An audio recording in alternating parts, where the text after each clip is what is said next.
ప్రస్తుతం తెలుగు రాష్ట్రాల్లో చాలా పొలిటికల్ హీట్ ఎక్కువగా ఉంది.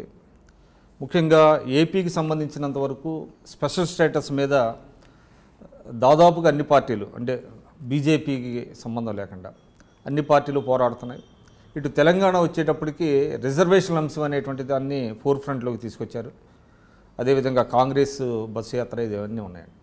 అంటే ముందుగా మనం ఆంధ్రప్రదేశ్ పాలిటిక్స్కి వద్దాం. ఏపీలో మీకు తెలుసు 2014లో స్పెషల్ స్టేటస్ అనేటువంటి ఒక హామీ ఇచ్చి ఆ రోజు బీజేపీ కానివ్వండి, టీడీపీ కానివ్వండి, పవన్ కళ్యాణ్ గారు కానివ్వండి ఓట్లను అభ్యర్థించారు, అధికారంలోకి వచ్చారు. కానీ 4 ఏళ్ళు అయిన తర్వాత కూడా ప్రత్యేక హోదాని రకరకాల సాకులు చూపించి ఇవ్వటం కుదరదన్నారు. ఇప్పుడు ఒక కల్మినేషన్కి వచ్చింది. అంటే ఒక ప్రభుత్వం మీద అవిశ్వాస తీర్మానం పెట్టే పరిస్థితి వచ్చింది. అంటే మీ ఉద్దేశంలో అసలు ఈ స్పెషల్ కేటగిరీ స్టేటస్ని ఇవ్వకపోవటానికి రీజన్ ఏమై ఉంటుందని మీ అభిప్రాయం అండి? ఇప్పుడు పార్లమెంట్లో పూర్తి మెజారిటీ ఉంది మోడీ ప్రభుత్వానికి. ఇవ్వదలుచుకుంటే అడ్డం ఏంటి అనేది ప్రశ్న. అవసరమైతే రాజ్యాంగ సవరణ చేసేందుకు కూడా అవకాశం ఉంది. మద్దతునివ్వడానికి ఇతర సెక్షన్స్ సిద్ధంగా ఉన్నాయి. వాళ్ళు చేయదలుచుకున్నది ఒక నెల కూడా ఆగకుండా చేశారు. 7 మండలాలు ఏపీలో కలపాలనుకున్నారు. ప్రభుత్వం వచ్చిన నెల రోజుల్లో చేయదలుచుకున్న పని చేసేసారు కదా. అంటే వాళ్ళు చేయదలుచుకుంటే దేన్ని లెక్క చేయరు, దేన్ని ఖాతరు చేయకుండా చేస్తారు. చేయదలుచుకోకపోతే బేరసారాలకు ఉపయోగించుకోవాలనుకుంటే దేన్నైనా పక్కన పెట్టగలుగుతారనేది మనకు ఈ 4 ఏళ్ల అనుభవం మోడీ ప్రభుత్వంతో స్పష్టంగా కనపడతాం. రెండోది ఏమిటంటే ఈ స్పెషల్ కేటగిరీ స్టేటస్ విషయంలో బీజేపీ చిత్తశుద్ధి కూడా ఇప్పుడు ప్రశ్నార్థకమైంది. రాబోయేది మేము, రాజ్యసభలో వెంకయ్యనాయుడు గారి ఉపన్యాసం, రాబోయేది మేము, 3 మాసాల్లో రాబోయేది మేము ఇవ్వబోతున్నాం. వీళ్ళు 5 ఏళ్లే అంటున్నారు, మేము 10 ఏళ్ళు చేస్తాం. ఇవే వాక్యాలు కదా మాట్లాడింది బీజేపీ నాయకుడిగా, మంత్రిగా వెంకయ్యనాయుడు గారు మాట్లాడింది ఇది. బీజేపీ నాయకుడిగా అరుణ్ జైట్లీ గారు కూడా ఇదే పద్ధతుల్లో బల్లగుద్ది చెప్పారు. నిజంగానే వాళ్ళు అధికారంలోకి వచ్చారు.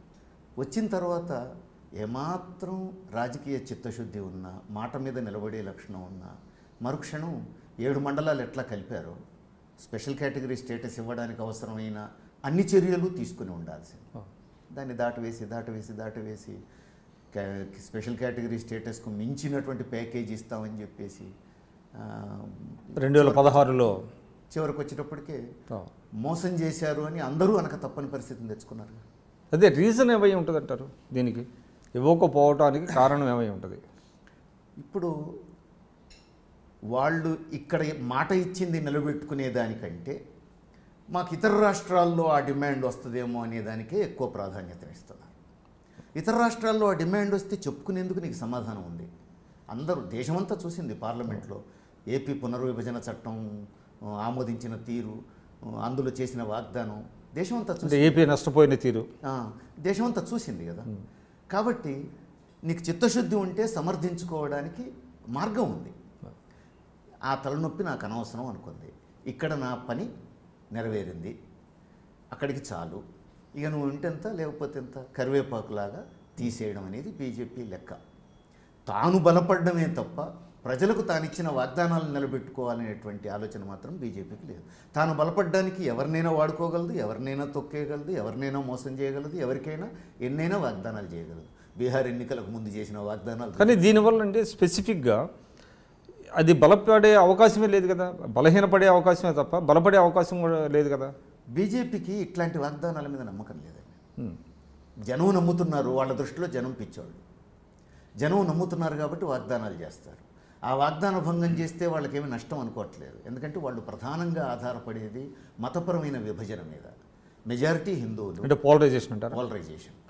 పోలరైజేషన్ మెజారిటీ హిందువులు కాబట్టి మత ప్రాతిపదిక మీద పోలరైజ్ చేయగలిగితే, పాకిస్తాన్ను చూపించి దేశభక్తి పేరు మీద కూడా కొంత భావోద్వేగాలను రెచ్చగొట్టగలిగితే, కాశ్మీర్ను చూపించి కాశ్మీర్ సమస్య పరిష్కారం చేయకుండా శాశ్వతంగా కాశ్మీర్ను ఒక కుంపటిగా అట్లా పెట్టి దాన్ని చూపించి మిగతా దేశంలో పోలరైజేషన్కు ప్రయత్నం చేయగలిగితే అన్నీ వస్తాయనేది వాళ్ళ నమ్మకం.